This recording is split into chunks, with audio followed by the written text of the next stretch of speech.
see yourself on this side right here? This side right here is what God calls us. This side right here is what the world calls us. Would you be so-called Mexican? Yep. All right, so you got to realize your history is in the Bible. Look at this side right here. Who did this stuff happen to? Who did this happen to? Everybody. Not everybody. Every race of people went through slavery, went through captivity, having yokes of iron on their neck. Everybody. So when did the so-called Arab man have yokes of iron on his neck? I don't know. So this is what we got to show you. We're going to show you your histories in the Bible. Let's go to Deuteronomy 28. Let's read verse 31. Read verse 15 first. I'm going to show you why it happened first, and then I'm going to show you that your history lines up with the Bible. Read. The book of Deuteronomy, chapter 28, and verse 15. But it shall come to pass, if thou wilt not hearken unto the voice of the Lord thy God, to observe to do all his commandments and his statutes, which I command thee this day, that all these curses shall come upon thee and overtake thee. So these right here, does these look like curses or do they look like blessings? Having yokes of iron on your neck, being beat, being hung for not serving Christianity, does that look like a curse or a blessing? It's like a curse. Okay, let's read verse 31. We're going to show you how your history lines up. Verse 31. Thine ox shall be slain before thine eyes, and thou shalt not eat thereof. Thine ass shall be violently taken away from before thy face, and shall not be restored to thee. So you got to think about this. It says, thy ox shall be slain before thine eyes. What was the ox used for on the people that were already on this side of the world? The so-called Hispanics, the so-called Native Americans. The ox was used as what? Their main source of food. They used their hide as the main source of clothing. These are all the things that they used. But when you had the conquistadors come over here, what did they do? They killed their oxen. They colonized the people who were already on this land. You realize that happened. That's your history. That happened. And that is recorded in the Bible. Let's jump down to verse 49. Verse 49. The Lord shall bring a nation against thee from far, from the end of the earth, as swift as the eagle flieth. So it says, as swift as the eagle flieth, he's going to bring another nation on this side of the earth. You, the so-called Hispanics and Native Americans, were already here. They already colonized, they already took over most of the Americas on back down. But what happened? The conquistadors came over, and what did they do? They gave our people blankets with smallpox. They started dying. They took over all the land. They took the resources and made us work for the resources we already had. This is something you got to realize. This is your history. Watch this.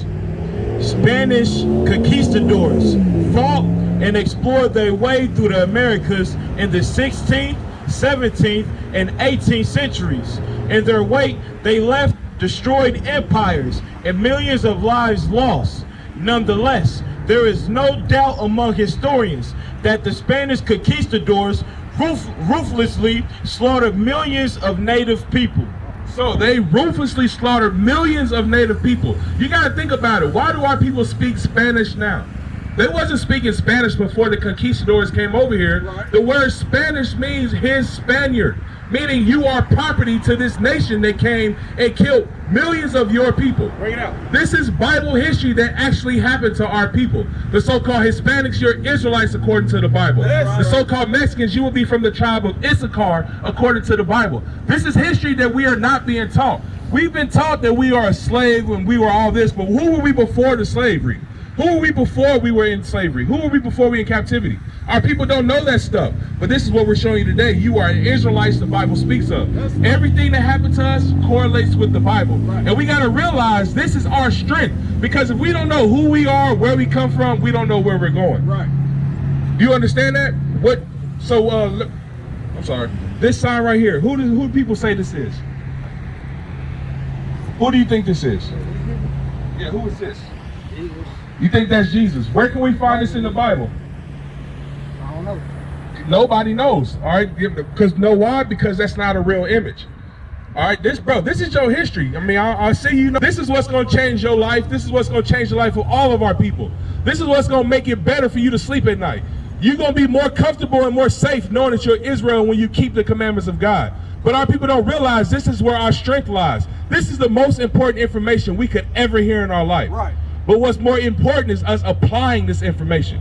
But we're going to show you the true image of Christ. Because like you said, this is what's being pushed. This is what our kids know. This is what we've known for centuries, right? On every church we go to. But watch this. Let's get that in Revelations.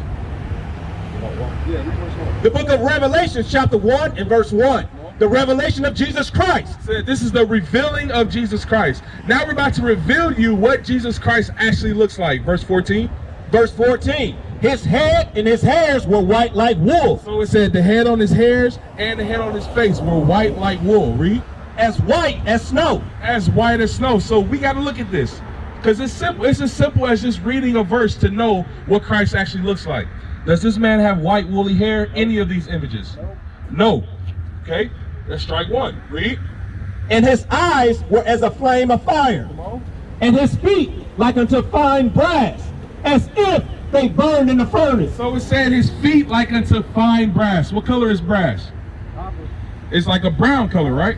So the top of your feet, does it match the rest of your body? No. The top of your foot. When if you have sandals on, you look down to see the top of your I have foot. sandals on, yeah. Is it the same color as the rest of your body? Okay, so let's read that part again. And his feet like unto fine brass, as if they burned in the furnace. So we established that copper is brown, brass is brown. So it said as if they burn in a furnace. So would that be man look like he's been burned in anything? No. Is this a closer depiction to what Christ looks like? Yeah. So what it's showing you is that Christ is a black man according to the Bible. That's right. It's that simple, but our people do not read. We've been in churches for over 400 years, but we have not read the Bible to actually know for ourselves the truth of the Bible. It's that simple. And with that, you know what comes with that? Us knowing that we are God's chosen people, us knowing that we got to hold ourselves to a higher state, us knowing that we can't be living like everybody else. Because now that we know that Christ looks like us, now we have to treat each other different, because I can see Christ in my brother. Bro, this is your history as well. The so-called Hispanics, the blacks, and Native Americans, we are all the same people. All the same atrocities happen to us. Everything. Only thing that separates us is a boat stop. Watch this. Give me Lamentations chapter 5. Bring it out. We're going to show you all history and how it lines up with the Bible. Read Lamentations 5 and 1. The book of Lamentations, chapter 5 and verse 1. Remember, O Lord, what has come upon us. Consider and behold our reproach. Our inheritance is turned to strangers. Our inheritance is turned to strangers. Now we got other nations talking about they're the Jews. They're the Israelites according to the Bible. When God said we are the Israelites according to the Bible. When our history lines up with the Bible to know what we're saying is factual. They're just saying it because they know we are not smart enough to pick up a book. Because we're too lazy to pick up a book and to research who we truly are. Because we will listen to everything they say instead of going to find it out for ourselves. Read. Our houses to aliens. So you got to examine that too. What's going on down at the border right now? What has been going on at the border for years? They're taking the so-called Hispanic kids and doing what? They're putting them in cages, bruh. They're treating these kids like they're animals. They're treating our people like they're animals. They're deporting them. They're putting them in cages with a foil blanket on. Most of our kids are dying in these concentration camps. These are all curses that are happening to us. But our people are so comfortable saying, well, it doesn't happen to me, so I'm not going to worry about that. We got to start getting back into a nation mentality and not an individual mentality. Read. And no, and that's the point. They calling you aliens when you were here before them. Right. How does that make sense? They're trying to put a border up to separate you from a land that you were already on before they even got over here. You see how that is a mental mind game that they're playing, but our people don't pay attention to that? Read what you got. Our inheritance is turned to strangers. Our houses to aliens. We are orphans and fatherless. Our mothers are as widows. That's exactly what's going on down on the border. Our mothers are as widows. Why? Because they're taking their kids, and we have no might in our hand to get our. Let's get that. Deuteronomy 28, verse 32. We're showing you how real these curses are. Watch this. Read. The book of Deuteronomy, chapter 28, and verse 32. Thy sons and thy daughters shall be given unto another people, and thine eyes shall look, and Pharaoh longing for them all the day long. And there shall be no might in thine hand. We have no power in our hand to change anything that's going on at the border. We don't have no power in our hand to get our kids out of those concentration camps. We don't have no power in our hands when the government say, I'm going to turn off the water. Right. When he says, I'm going to take your natural resources and make you pay for them. Right. I'm going to take your land and make you the illegal alien in your land. We have no power in our hand when God says, I'm going to do all these things because you're not keeping the commandments of God. Go back to Lamentations. Lamentations chapter 4 and verse 4. We have drunken our water for money. Why are we paying a water bill when water falls freely out of the sky? Why are we paying a water bill in the land that our people were already on? We already possessed. These are curses that our people are going through, but we don't consider the madness that we go through. And why is that? Because we don't consider that we're the Israelites according to the Bible. Read. Our wood is sold unto us. You got to think about this. The land of Mexico is so beautiful that it's like one of the biggest tourist attractions in the world. Our people from America and all other countries go there for vacation, but our people are the ones working and they don't benefit from that. We are not the ones benefiting from that, but we work hard labor for pennies on the dollar. Read. Our necks are under persecution. Our necks are constantly under persecution. One of our brothers just got shot in Minnesota again recently. How many more names do we have to keep adding to the list before we realize we are an oppressed people? How many of our people have to get a knee in their neck, got a 9-year-old boy get gunned down in a park? All these things are happening because we don't realize we are the Israelites according to the Bible. This is the persecution we are constantly on. And bro, you got to think about it. It goes so much deeper than that. Our persecution we are under, our food is defiled. We got to go to the other nations for health care, for birth certificates, for child support, all these things. This is this type of way we are under persecution. Read what you got. We labor and have no rest. We labor and have no rest. We work the worst jobs, we have no rest. We work jobs that, especially the so-called Hispanics, you got to think about it. They give the so-called Hispanics work all the jobs nobody else will do. And they work long hours on the day. We are constantly under persecution. Read what you got. Deuteronomy chapter 28 and verse 49. The Lord shall bring a nation against thee from far, from the end of the earth, as swift as the eagle flieth. A nation whose tongue thou shalt not understand. A nation of fierce countenance, which shall not regard the person of the old, nor show favor to the young. Bro, these people, when they came over here, they were killing the elders of our people. They were killing the children. They was killing women with children in their bellies. And they didn't care about any of that.